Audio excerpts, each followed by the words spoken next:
ایک گاؤں میں ایک ماں اور اس کی بیٹی رہتی تھیں۔ ماں بہت نیک اور محنتی تھی، مگر بیٹی چالاک اور غرور کرنے والی۔ بیٹی اپنی ماں سے بدتمیزی کرتی، بات نہ مانتی اور ہر وقت غرور سے پیش آتی۔ ماں کھانا پکانے اور گھر کے کاموں میں مصروف رہتی، مگر بیٹی ہنس کر اسے تنگ کرتی اور اس کی باتوں کا مذاق اڑاتی۔ ایک دن ماں درخت کے نیچے بیٹھی دعا کر رہی تھی، مگر بیٹی دوستوں کے ساتھ کھیلنے میں مصروف رہی، ماں کی فکر نہ کی۔ بیٹی خود غرض تھی، وہ اپنی ماں سے پیسے مانگتی اور سخت رویہ اختیار کرتی۔ ماں بے بس ہو کر آنکھوں میں آنسو لیے کھڑی رہتی۔ رات کو ماں اکیلی چارپائی پر بیٹھی ستاروں کو دیکھتی اور رو رہی تھی۔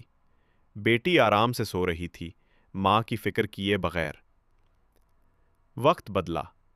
ایک دن بیٹی کو مشکلات نے گھیر لیا۔ وہ سڑک پر اکیلی بیٹھی تھی، کسی نے اس کی مدد نہ کی۔ بارش میں بھیگی ہوئی بیٹی روتی رہی، گاؤں والے گزرتے اور افسوس سے سر ہلاتے۔ اس وقت بیٹی کو اپنی ماں کی یاد آئی۔ وہ نادم ہوئی اور اپنے رویے پر پچھتائی۔ آخر کار بیٹی ماں کے پاس آئی، زانوؤں پر بیٹھ کر معافی مانگی، آنکھوں میں آنسو تھے۔ ماں نے شفقت سے اس کے سر پر ہاتھ رکھا۔ یوں ماں نے بیٹی کو معاف کر دیا۔